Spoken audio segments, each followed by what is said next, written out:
नमस्कार, स्वागत है आपका। मैं हूं आपके साथ आशा झा। आप देख रहे हैं न्यूज 24। अब से थोड़ी ही देर में, महज 1.5 घंटे का वक्त बचा है, नीतीश कुमार 7वीं बार बिहार के सीएम पद की शपथ लेंगे।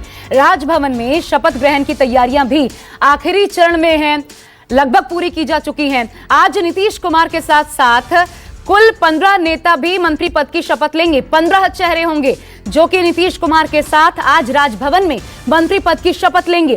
बीजेपी की ओर से जहां 7, तो जेडीयू की ओर से नीतीश कुमार के अलावा 5 और नेता मंत्री पद की शपथ लेंगे। वहीं हम की बात करें, यानी हिंदुस्तानी आवाम मोर्चा, जीतन राम मांझी की पार्टी, तो उनके बेटे हैं संतोष मांझी, वो शपथ लेंगे। ऐसी जानकारी सामने आई है। एकमात्र चेहरा संतोष मांझी का होगा। उधर वीआईपी से खुद जो मुखिया है मुकेश साहनी, वो मंत्री पद की शपथ लेंगे। शपथ ग्रहण में शामिल होने के लिए नेताओं के पहुंचने का सिलसिला भी शुरू हो गया है। बीजेपी की ओर से डिप्टी सीएम पद के लिए चुनी गई रेणु देवी दफ्तर पहुंच चुकी हैं। देखिए, 2 तस्वीरें हम आपको दिखा रहे हैं। ऑफिस के बाहर जश्न की तैयारी है, दूसरी तरफ राजभवन में भी तैयारियां लगभग पूरी हो चुकी हैं। कोरोना काल के बीच क्योंकि ये शपथ ग्रहण समारोह हो रहा है, तो ऐसे में पूरे प्रोटोकॉल्स का पालन करते हुए आज ये शपथ ग्रहण समारोह होगा। लेकिन देखिए, बाहर जो तस्वीर आप बीजेपी दफ्तर के बाहर देख रहे हैं, वहां पर आपको ये जो कोरोना के प्रोटोकॉल्स है, नियम है, जिनका पालन करना जरूरी है, वो नजर नहीं आएगा। एक के ऊपर एक चढ़े कार्यकर्ता समर्थक आपको बीजेपी दफ्तर के बाहर नजर आ रहे हैं। ये जश्न जो है कहीं रंग में भंग ना डाले, बिहार के लिए लगातार ये चिंता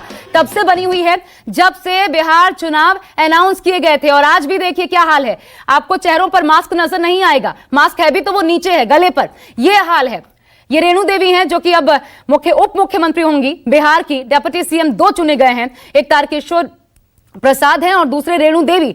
और जो साइलेंट वोटर्स बीजेपी के रहे हैं, उनको खुश करने के लिए क्या बीजेपी कह रही है कि सबको साथ लेकर चलने के लिए हमने महिलाओं का एक सम्मान दिखाने के लिए, प्रदर्शित करने के लिए, ताकि महिलाएं जो है वो और ज्यादा खुद को मजबूत महसूस करें। बिहार में रेणु देवी को मौका दे रही है बीजेपी, ये कहा जा रहा है। लेकिन आखिर 2 डिप्टी सीएम क्यों, यह भी एक सवाल है। क्योंकि जब चुनाव विकास के नाम पर हुआ था, तो फिर आपको क्या जरूरत पड़ गई सभी को संतुष्ट करने की। अब देखिए, सबसे बड़ी बात यह जिस पर पेच फंस सकता है, बिहार में गृह विभाग किसको मिलेगा, कौन होगा बिहार का नया वित्त मंत्री, यह भी सवाल बड़ा है। क्योंकि हैवी वेट मंत्रालय जो है वो किनके खाते में जाएगा, या जेडीयू या बीजेपी, कौन कहां बाजी मारेगा ये देखना होगा। कार्मिक विभाग किसके खाते में होगा, पीडब्ल्यूडी मंत्री कौन बनेगा, अभी कोई स्पष्टीकरण इस पर सामने नहीं आया है। हालांकि आपको यह जरूर बता दें कि विधानसभा अध्यक्ष जो होंगे वो बीजेपी के होंगे, ये स्पष्ट हो गया है। नंदकिशोर यादव जो कि पटना साहब से इस बार विधायक चुने गए हैं,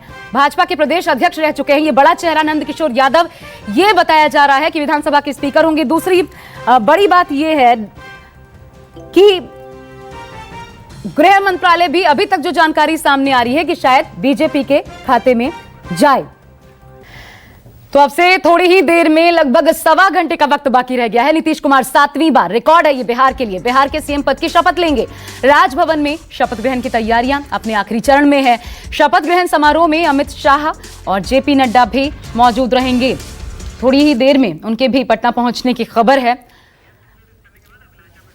और हम लगातार आज की सबसे बड़ी खबर, क्योंकि बिहार में एक बदलाव होने जा रहा है इस बार, ये तो है ही, छोटे भाई बड़े भाई की भूमिका में अंतर आया है, लेकिन बिहार के लिए इस नई सरकार के साथ क्या क्या बदलेगा, भविष्य क्या होगा, यही चर्चा का विषय भी होगा। हमारे साथ खास मेहमानों का पैनल इस वक्त जुड़ चुका है। निखिल आनंद जी, बीजेपी से प्रवक्ता, हमारे साथ इस वक्त जुड़ चुके हैं। सर, बहुत स्वागत है आपका। प्रोफेसर निहोरा प्रसाद यादव जी हमारे साथ जुड़ चुके हैं जेडीयू से, सर आपका भी बहुत स्वागत है। और डॉक्टर नवल किशोर जी आरजेडी से हमारे साथ इस वक्त मौजूद हैं। नवल किशोर जी, आपका भी बहुत स्वागत है। लेकिन सबसे पहले मेरे साथ अब मेरे 2 और सहयोगी जुड़ चुके हैं, सौरभ और अमिताभ, लेकिन उनसे पहले आइए, मैं इस वक्त आपको सीधा, मेरी सहयोगी अभिलाषा इस वक्त दिख रही हैं, बिहार के मंत्रियों के बारे में और ज्यादा जानकारी के लिए उन्हीं का रुख करते हैं। अभिलाषा, ओवर टू यू। शुक्रिया आशा आपका। जैसा कि आप लगातार बता रही हैं, आज शपथ ग्रहण समारोह को लेकर जो तैयारियां हैं, लेकिन सबसे ज्यादा जो नजर है वो पोर्टफोलियोज पर तो रहेंगी, क्योंकि इस बार की जो सरकार है वो पिछली सरकारों से अलग है। कितना ज्यादा तरजीह जेडीयू के नेताओं को मिलता है, मंत्रियों को मिलता है, ये अहम है। और इसलिए हम देख लेते हैं कि जेडीयू कोटे से जिन मंत्रियों का नाम सामने आ रहा है वो कौन है, उनका जो राजनीतिक सफर है वो कैसे रहा और बैकग्राउंड उनका क्या है।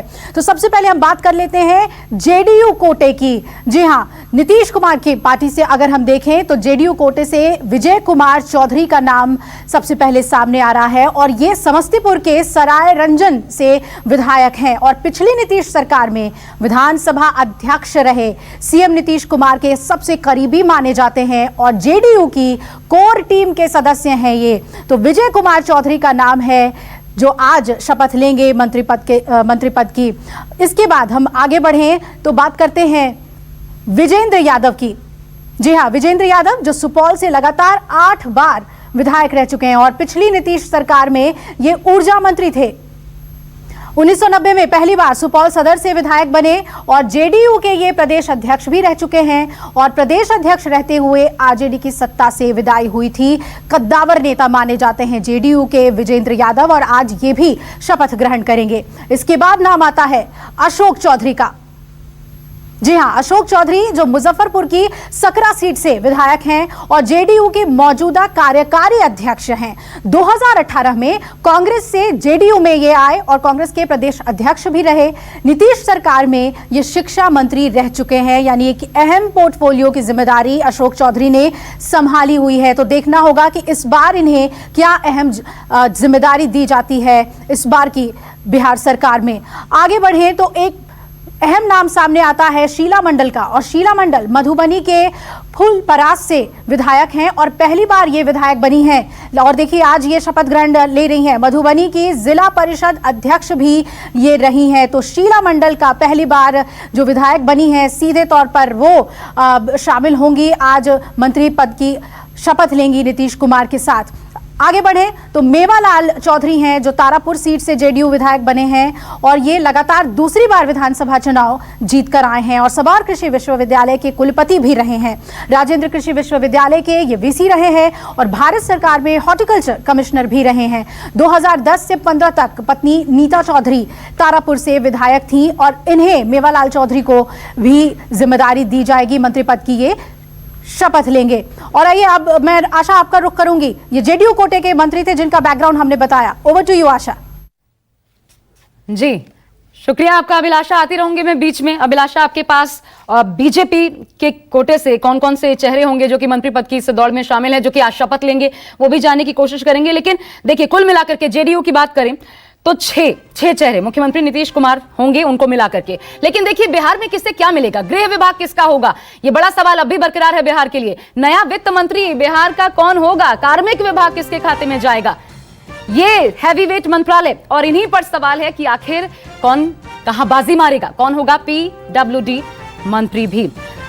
हम सीधा रुख करते हैं, खास मेहमान तो है ही हमारे साथ। लेकिन देखिए 6 तस्वीरें, सबसे पहले पहली बार, दूसरी बार, तीसरी बार, चौथी बार, 5वीं बार, 6ठी बार और अब 7वीं बार। जी हां, 7वीं बार साल 2020 में एक बार फिर मुख्यमंत्री नीतीश कुमार ही होंगे। पहले ही कह चुके हैं, उन्होंने कहा था पूर्णिया में आखिरी चुनाव है इनका, तो आखिरी बार ये चेहरा बिहार के मुख्यमंत्री के रूप में क्या माना जाए। बहरहाल मैं पहले अपने सहयोगियों का रुख करना चाहूंगी और अमिताभ आपके पास आती हूं सीधा। थोड़ी देर में जानकारी मिल रही है कि अमित शाह भी पहुंचेंगे, बीजेपी के राष्ट्रीय अध्यक्ष जेपी नड्डा भी उनके साथ होंगे वहां पर। लेकिन बाकी मेहमानों के आने का सिलसिला क्या शुरू हो गया है, पीछे क्या तस्वीर है इस वक्त आप हमें दिखा सकते हैं? आप देखिए कि राजभवन के सामने हम खड़े हैं और यहाँ पर जो कार्यकर्ताओं के भीड़ है वो यहाँ पर ये, हालांकि जो सदस्य हैं, जो मंत्री सदस्य हैं जिन्हें आज वोट लेना, उनके आने का सिलसिला शुरू नहीं है, संभवतः वो 4 बजे। लेकिन कार्यकर्ताओं से ये पूरा इलाका जो राजभवन के सामने का राजेंद्र चौक है, आप देखिए कि चारों तरफ जो बीजेपी और जेडीयू के कार्यकर्ता हैं चारों तरफ यहाँ पहुँच चुके हैं। यहाँ पर सिर्फ सुरक्षा की व्यवस्था की गई थी, गाड़ियाँ नहीं, लेकिन लोग पैदल ही यहाँ पहुँच रहे हैं। और जहाँ तक आप देख रहे हैं कि दोनों पार्टी के, चाहे वो जेडीयू के हैं या फिर बीजेपी के हैं और वीआईपी के हैं, हम के हैं, लोग यहाँ पहुँचना शुरू हो चुके हैं। लेकिन जो मेहमान हैं जिन्हें आज के शपथ लेना है, वैसे जो लोग हैं वो 4 बजे से यहाँ पहुँचेंगे। कोई 4:30 बजे से जो समय निर्धारित किया गया है शपथ ग्रहण का वो होगा और सभी की एंट्री इधर के गेट से होगी। 6 नंबर जो राजभवन का गेट है, इसी गेट से उनकी एंट्री होनी है। और उसके साथ ही करीब 4:25 पे कहा जा रहा है कि यहाँ पर आने वाले हैं अमित शाह, यहाँ पे आएंगे और उनके साथ बीजेपी के राष्ट्रीय अध्यक्ष जेपी नड्डा आएंगे। फूल बरसाया जा रहा है, ये किसकी गाड़ी है अमिताभ बता पाएंगे? बिहार में खास तरह का वाद्य यंत्र होता है ये। अच्छा ठीक है, नहीं ये देखिए ये तुरही बिगुल बजाया जा रहा है। ये बीजेपी दफ्तर की तस्वीरें में अमित शाह पहुंच गए हैं। अमिताभ रोक रही हूँ, अमिताभ रोक रही हूँ, बीजेपी दफ्तर की तस्वीरें देखिए कैसे फूल बरसाकर स्वागत किया गया है, क्योंकि पूरे बिहार चुनाव अमित शाह नहीं थे, बिहार में आए ही नहीं थे। इस बार बिहार चुनाव उनके बगैर एक तरीके से, भले वो स्ट्रेटेजिस्ट रहे हों, लेकिन इसके बावजूद अमित शाह पहुंचे नहीं किसी भी रैली में, किसी भी सभा में। लेकिन देखिए जब पहली बार पहुंचे हैं, भव्य स्वागत अमित शाह का किया जा रहा है, क्योंकि उनका यहाँ होना अपने आप में इस मौके को बीजेपी के लिए बहुत ज्यादा खास बना देता है। भले अध्यक्ष पद काफी पहले छोड़ चुके, लेकिन मास्टरमाइंड स्ट्रेटेजिस्ट बीजेपी के चाणक्य अब भी कहा जाता है अमित शाह को, और यही कारण है। और देखिए कोरोना काल में थोड़ा दूर रहने की हिदायत भी दे रहे हैं, क्योंकि वहां इतनी खुशी की लहर, हम आपको पहले तस्वीरें भी दिखा रहे थे कि कार्यकर्ता सब भूल बैठे हैं कि कोरोना भी कोई चीज है। जमावड़ा इतना ज्यादा कार्यकर्ताओं का, समर्थकों का है, तो अमित शाह पहुंचे हैं तो कम से कम खुद वो बहुत ख्याल रख रहे हैं, क्योंकि इससे पहले वो कोरोना पॉजिटिव भी थे, काफी दिन उनकी तबीयत भी ठीक नहीं थी। तो अब जब बिहार पहुंचे हैं तो गदगद होकर पहुंचे हैं, और उतने ही खुश कार्यकर्ता जो कि उनका गर्मजोशी से स्वागत कर रहे हैं। बीजेपी दफ्तर के अंदर प्रवेश किया है अमित शाह ने, उसके बाद यहां से 4 बजे के बाद ही वो राजभवन के लिए निकलेंगे। मैं सीधा रुख करती हूँ, मेरे साथ सौरभ वहां से अगर कुछ जानकारी दे पाए। सौरभ बताइए, जेपी नड्डा कब पहुंचेंगे, क्या जानकारी हमें दे सकते हैं? इस वक्त अमित शाह आ चुके हैं। जी बिल्कुल अमित शाह और जेपी नड्डा दोनों पटना पहुंच गए हैं और 4:30 बजे जो शपथ ग्रहण होगा उसमें वह हिस्सा लेंगे। फिलहाल मैं आपको बता दूं कि मैं इस वक्त मौजूद हूं राजभवन के सामने, और राजभवन के सामने जो तस्वीर है वह बिल्कुल जश्न की तस्वीर है। सभी यहाँ पर पहुंचे हुए हैं, एनडीए के कार्यकर्ता पहुंचे हुए हैं। सौरभ, इतनी सारी तस्वीरें आ रही है कि मुझे आपको भी रोकना पड़ रहा है। मुझे लगता है ये जद्दोजहद नित्यानंद राय कर रहे हैं, अंदर प्रवेश पाने के लिए जद्दोजहद नित्यानंद राय करते हुए नजर आ रहे हैं। बीजेपी दफ्तर के अंदर प्रवेश करना है, लेकिन देखिए कितनी मुश्किलें उनको हुई है अंदर प्रवेश करने के लिए। सौरभ, ये बड़ा मुश्किल होने वाला है लगता है, यहाँ से निकलना, सारी चीजों को इस तरीके से कंट्रोल्ड वे में आगे लेकर के चलना। नीतीश कुमार ही बनेंगे, अभी शपथ ग्रहण ले रहे हैं, है ना, नीतीश कुमार जी बिल्कुल, जिस तरीके से आप देख सकते हैं यहाँ पर राजभवन के सामने, हालांकि लोगों को हिदायत कोरोना के कारण लोगों को हिदायत दी गई थी कि यहाँ पर ना आए, और जिनके पास है वही यहाँ पर पहुंचे, लेकिन उसके अलावा यहाँ पर काफी लोग इकट्ठा हो गए हैं। हालांकि प्रशासन उन्हें हटाने की कोशिश कर रही है, और सबसे बड़ी बात है कि चूंकि कोरोना का भी संकट है, ऐसे में कहा गया है कि जिन लोगों को राजभवन की तरफ से शपथ ग्रहण का पास दिया गया है वही लोग आएंगे। लेकिन चूंकि एनडीए के लिए काफी खुशी की बात है, तो कार्यकर्ता खुद पैदल चलकर यहाँ पर पहुंच गए हैं। सभी के हाथों में पार्टी का झंडा है और लगातार नीतीश कुमार के जिंदाबाद के नारे लगा रहे हैं। जी, अब मैं खास मेहमानों का रुख कर लेती हूँ, आप दोनों बने रहिएगा मेरे साथ। सौरभ, आती रहूंगी, कुछ तस्वीरें हो तो लगातार दिखाते भी रहिएगा। ये तब की तस्वीर है जब अमित शाह पहुंचे और वहां पर कार्यकर्ताओं ने फूल बरसाकर उनका स्वागत किया। लेकिन निखिल आनंद जी, सीधा आपके पास। सर, ये बताइए, जो चीजें समझ नहीं आ रही, सबसे पहले तो मैं आपसे ये समझने की कोशिश करूंगी, बधाई आपको, आपकी सरकार आज नींव पड़ने जा रही है। मुख्यमंत्री के रूप में नीतीश कुमार आप लोग चाहते थे, शपथ भी ले लेंगे, आपके भी कोटे से कुल मिलाकर के 7 चेहरे हैं जो कि शपथ लेंगे। लेकिन ये बताइए, विकास के नाम पर बीजेपी को वोट मिला था, तो फिर सबको खुश करने के लिए 2-2 डेप्यूटी सीएम के चेहरे बीजेपी क्यों लेकर के आई? क्या मजबूरी आप लोगों की ऐसी हो गई? विकास के नाम पर था, एक से काम चलाते, सुशील मोदी तो अब तक थे ही, वो नहीं तो कोई और सही, और बड़े बड़े चेहरे थे। इसमें कहीं से भी कोई मजबूरी की बात नहीं, और इसको हम ये इस तौर पर देखते हैं कि 15 सालों के गवर्नमेंट के बाद, एनडीए सरकार के सफल संचालन के बाद हम लोग और मजबूत बनकर उभरे हैं। और जिस तरीके से भारतीय जनता पार्टी ने जन जन की यही पुकार, आत्मनिर्भर बिहार, सेल्फ रिलायंट बिहार का स्लोगन दिया है, वो कहीं ना कहीं सक्सेसफुल रहा। जिस तरीके से हमने सोशल मोबिलाइजेशन का काम किया, सोशल जो डिफरेंट क्लासेस थे उनको इकोनॉमिकली बूस्टअप करने का काम किया, प्रधानमंत्री श्री नरेंद्र मोदी जी की तमाम योजनाएं जो जन जन के बीच एक नया इंस्पिरेशन, मोटिवेशन का काम किया, सबने मिलकर भारतीय जनता पार्टी, जदयू, हम और वीआईपी सभी पार्टियों का जो हमारा एनडीए गठबंधन है, इसको समर्थन दिया है। और आप देख रही होंगी कि जिस तरीके से जनता के बीच उत्साह है, एनडीए कार्यकर्ता उत्साहित है। हम तो समाज के सभी वर्गों को प्रतिनिधित्व देने की बात करते हैं, और कहीं से भी कोई कंफ्यूजन नहीं है।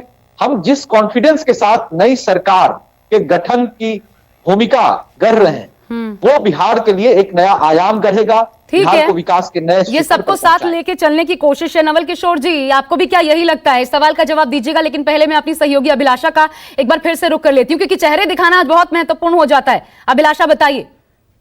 बिल्कुल, और इससे पहले आशा हमने जेडीयू कोटे की बात की थी, अब मैं आपको बीजेपी कोटे की बात बताऊंगी। बीजेपी कोटे से वो कौन लोग हैं जो आज शपथ ग्रहण करेंगे।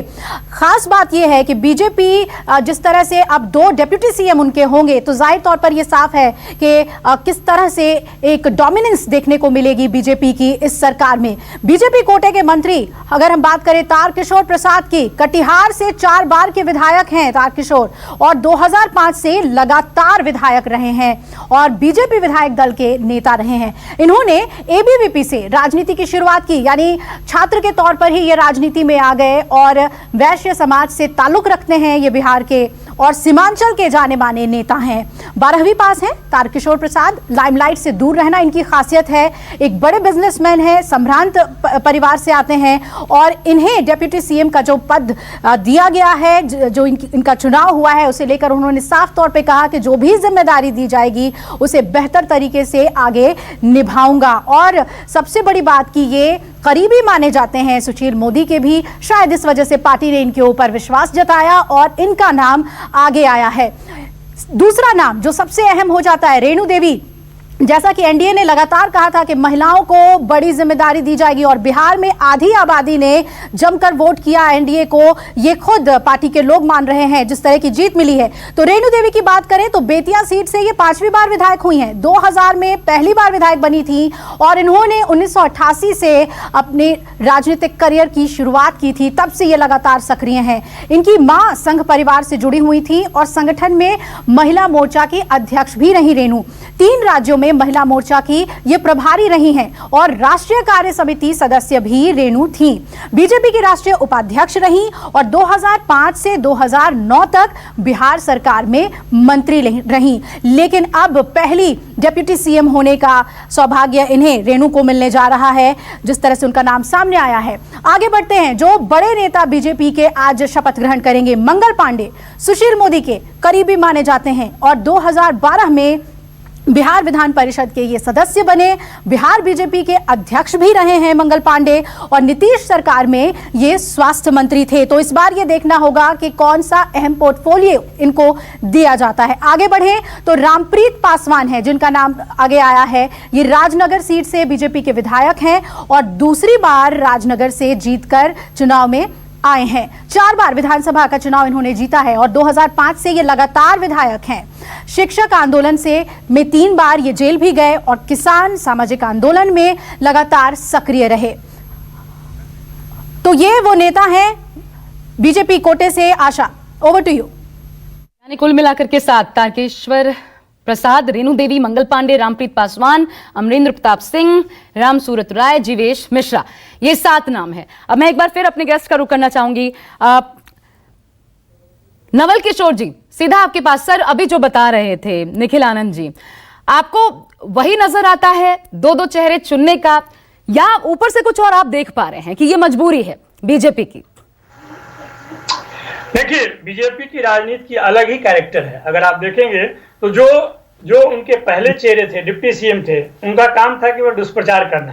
हमें लगता है दुष्प्रचार एक अंत तक उन्होंने पहुंचाया है, इसलिए उनको मुक्ति दी गई है। और ये आपने यह भी देखा होगा कि सुशील कुमार मोदी निरंतर विधान परिषद में रहे हैं, प्रत्यक्ष राजनीति नहीं करते हैं, पिछले दरवाजे की राजनीति करते हैं। उनके जो सीएम थे, जो कि अभी फिर सीएम बनने जा रहे हैं, वो भी लगातार विधान परिषद में रहे हैं और पिछले डोर की राजनीति करते रहे हैं। तो ये बैक डोर की राजनीति करते करते नीतीश कुमार जी अब बैक सीट पे आ गए हैं। अभी हाफ है और इसके बाद वो साफ हो जाएंगे। जो चुनावी उनकी यात्रा है या वो सीएम बनने का क्रम है, उनको वैसे भी बिहार में या तो प्रसिद्ध कहिए या फेमस या इनफेमस कहिए, वो केवल इसी बात के लिए जाने जाते हैं कि वो कुर्सी से चिपके रहते हैं। कुर्सी कुमार उनका नाम भी लोग बहुत प्रेम से लेते हैं, क्योंकि उसके अलावा उनका कोई प्रायोरिटी नहीं है। नहीं तो इस बार हटाया गया है क्या?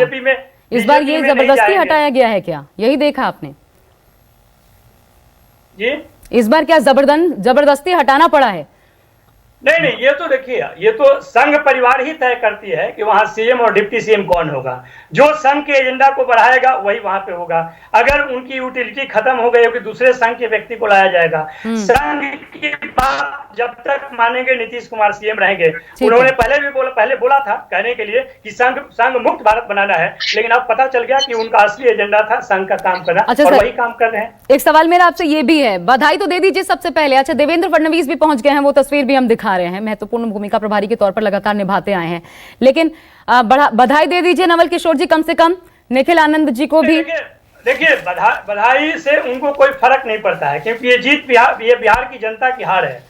अगर वो तीसरे नंबर पे चुनाव रहने के बावजूद भी मुख्यमंत्री बनते हैं, 2014 का समय याद कीजिए, जब उन्होंने मोरल रिस्पॉन्सिबिलिटी लेकर जीतन राम मांझी को मुख्यमंत्री बनाया था, जब उनकी हार हुई थी लोकसभा में, वैसा हाई मोरल प्रिंसिपल पर काम करने वाला आदमी आज एकदम शर्मसार स्थिति में पहुंचा हुआ है। तो बधाई देना तो फिर बेकार ही होगा। जो जीता वो सिकंदर, तो कम से कम निहोरा प्रसाद को ही दे दीजिए, बधाई तो दीजिए।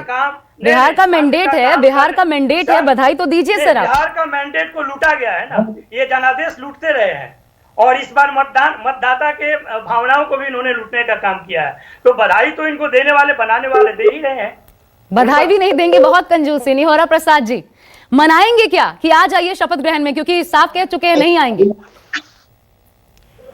असल में आरजेडी के नवल जी प्रोफेसर हैं, और वहाँ कैसे रह रहे हैं वही बता सकते हैं। दूसरी बात कहना चाहते हैं कि कॉमन कच्ची भी आरजेडी के लोग नहीं जानते हैं, और जब सरकार ओथ ले रही है तो लाख मन में कोई बात हो, देश की परंपरा, लोकतांत्रिक परंपरा रहा है कि विपक्ष के तमाम लोग वहाँ शरीक होते हैं शपथ ग्रहण में।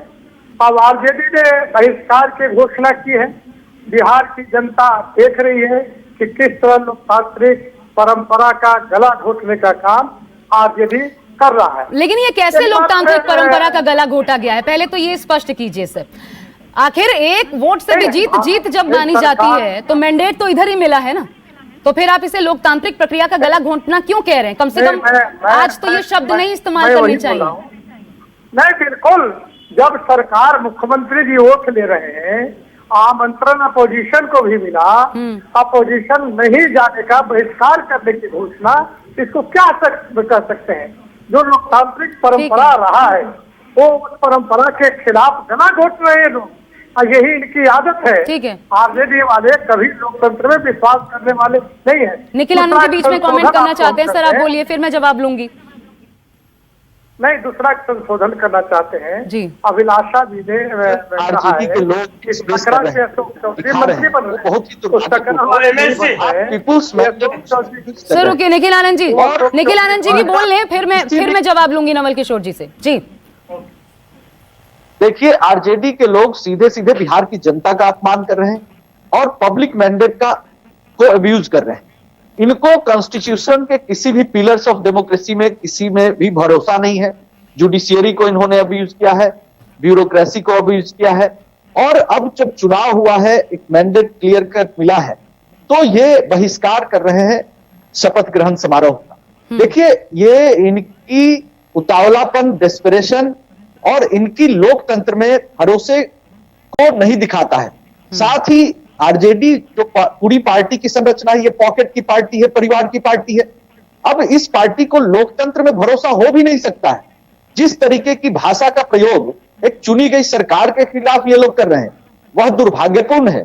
और मुझे लगता है कि जिस तरीके की राजनीति आरजेडी कर रही है, वह बिहार की जनता देख रही है। ठीक है, नवल किशोर जी, जनता से वोट लेते हैं, उस जनता में देखिए, मैं आपको बता दूं कि आरजेडी निरंतर मुद्दे की बात किया है, मुद्दे पे चुनाव लड़ी है। जिन विषय वस्तु पे चुनाव लड़े हैं नरेंद्र मोदी जी, और जिन विषय वस्तु का चर्चा करके नीतीश कुमार जी गए हैं जन के बीच, ये तो सब लोग देख रहा था कितने निर्लज तरीके से उस तरह के बकवास कर रहे थे आम जनता के साथ चुनावी सभा में, बिना मुद्दा पे बात किए हो। ये तो पूरा देश जानता है, और यही कारण है कि उनको जन समर्थन भी दिख भी नहीं रहा था और मिल भी नहीं रहा था, तो उन्होंने चुनाव आयोग के बदले भाजपा आयोग के कारण वो जीत पाए और सरकार बना रहे हैं। इस निर्लजता को तो नीतीश कुमार ने बड़ी संजो कर रखा है पिछले 15 साल से।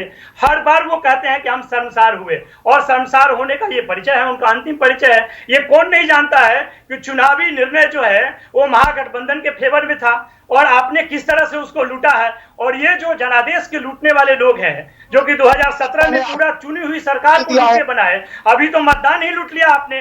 सर पहले ये स्पष्ट कीजिए कैसे आपके फेवर में था? आप बार बार ये तर्क देते हैं। तेजस्वी यादव ने भी कहा कि जनता का फैसला हमारे पक्ष में था, चुनाव आयोग का इनके पक्ष में। बिल्कुल था। कैसे? बिल्कुल फैसला अपने पक्ष में इसलिए था कि आप चुनाव काउंटिंग के दौरान भी आप देखेंगे तो तीन बातें बहुत महत्वपूर्ण देखने को मिली। पहली बात ये देखने को मिली कि जिस तरह से काउंटिंग को मिसमैनेज किया गया और काउंटिंग को स्टे हैक करके रखा गया, एक तरफ में फैलाने के लिए, एक तरफ निर्णय ले जाने के लिए वो पूरा देश देख रही थी कि आप कैसे किसी को जीते हुए व्यक्ति को हरा दे रहे हैं और हारे हुए व्यक्ति को जिता दे रहे हैं। ये कौन नहीं जानता है। और दूसरी बात जो सबसे महत्वपूर्ण है कि बिहार के जनता ने भाजपा के और एनडीए के चेहरे को रिजेक्ट कर दिया है। इसमें कोई डाउट नहीं है कि नीतीश कुमार 3 नंबर पे है और तीसरे दर्जे के नेतृत्व का परिचय उन्होंने दिया है। पूरी तरह से बिहार की जनता उनको जान चुकी है और इसीलिए वो सबके मन से उतर चुके हैं। ठीक है निहोरा प्रसाद जी, वो जो नैतिकता का सवाल बार बार उठाया जाता है, नीतीश कुमार ने उसे क्यों पैमाना नहीं बनाया?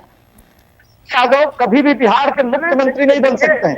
ये भी ये लोग तो बहुत कोशिश किए जनता को भ्रमित करने के लिए, कई मुद्दे उठाए जिसमें जनता को भ्रमित करने की कोशिश की, लेकिन जैसे जनता को स्पष्ट हो गया मतदाता को कि ये बिहार में भ्रम फैला रहे हैं और वैसी बात बोल रहे हैं जो इनसे संभव नहीं है। फिर तुलनात्मक विचार लोगों ने किया कि 15 साल रहे, 15 वर्षों में कई वादे किए लेकिन वो काम नहीं कर पाए, तो अब जो इनके वादे है वह भी वही हालत होगा। तो जनता समझी, और जो बिहार में विकास कर रही थी सरकार नीतीश कुमार जी के नेतृत्व में की सरकार, नहीं ये तो मत कहिए, नहीं तो 75 सीटें कहां से मिलती? ये तो मत कहिए, कम से कम नहीं तो 75 सीटें कहां से मिलती? तो कितना 80 से 75 आ गए। ये तो कांग्रेस दगा दे गई। 75 आ गए। आरजेडी में भी अंदर खाने की आवाज आ रही है। सर आप कह रहे हैं 80 से 75 आ गए तो बढ़े का है, 80 से 81 हो जाते तब हम मानते। आप देखिए पहले जनादेश को समझिए, आप नहीं समझ पाए हैं। सबसे ज्यादा जनता हमें पसंद किया है, 23.1% है हमारा वोट परसेंटेज। आप वोट परसेंटेज में भी तीसरे नंबर पे हैं। ये आप भूलिए मत कि आप तीसरे नंबर पे हर तरीके से, आपकी राजनीति भी तीसरे दर्जे की है, भी तीसरे दर्जे की है, वोट परसेंटेज भी तीसरे नंबर पे है। आप किस तरह की बात करते हैं? अरे आप अपने नेता को अभी तक पहचान नहीं पाए हैं। कहीं आपके पक्ष में जनमत था ही नहीं है, कहीं आपके पक्ष में जनमत नहीं था। जैसे आप लोगों ने चर्चा किया कि हम सत्ता में आने वाले हैं, बिहार की जनता थर्रा गई, डर गई है। इतने बेचैन क्यों हो रहे हैं? इतना बेचैन तो नीतीश कुमार भी नहीं है, उनको मालूम है। आप क्यों बेचैन हो रहे हैं? आप सुनिए ना, ढंग से सुनिए, पहले आप जवाब दीजिएगा अपने समय पे। मैं सिर्फ 2 बातों को रेखांकित करना चाहता हूँ। पहली बात यह है कि जो दल मुद्दों पे बात किया, शिक्षा के बदहाली पे, स्वास्थ्य के बदहाली पे, सरकारी नौकरी पे जिसने बात किया, बेरोजगारी पे बात किया, पलायन पे बात किया, उसको आप कहते हैं निखिल जी मैं आती हूँ आपके पास। किस तरह का? आप अपने दल से पूछिए ना, क्या 19 लाख आप जो पलायन की बात कर रहे हैं, 19 लाख नौकरी दे। नवल जी जो पलायन की बात कर रहे हैं, मैं थोड़ा सा रोक रही हूँ आप लोगों को। सर ये लड़ाई कहां तक चलेगी, इस सवाल का भी जवाब आगे जानने की कोशिश करेंगे। लेकिन देखिए कब नीतीश कुमार सीएम बने, 3 मार्च 2000, ये साल 2000 था जब शुरुआत हुई सत्ता पाने की। उसके बाद 24 नवंबर 2005, फिर आगे बढ़ते हैं 22 फरवरी 2015 भी देखिए, 20 नवंबर 2015, फिर 27 जुलाई 2017 और अब 7वीं बार 16 नवंबर 2020, 7वीं बार ये रिकॉर्ड है बिहार के लिए जब सीएम के रूप में शपथ लेंगे नीतीश कुमार। अब की बार एक बार फिर बिहार में नीतीश कुमार। लगातार हमारी खास चर्चा जारी है और ये तस्वीरें जो लगातार सामने आ रही है न्यूज़ 24 पर सबसे पहले देखते रहिए। नमस्कार, मैं हूं मानक गुप्ता। अगर आपको हमारा ये वीडियो पसंद आया हो तो इसे लाइक और शेयर जरूर करें और हाँ, हमें सब्सक्राइब और फॉलो करना ना भूलें ताकि आप देश और दुनिया की कोई खबर मिस ना करें। तो जुड़े रहिए हमारे साथ और देखते रहिए न्यूज़ 24।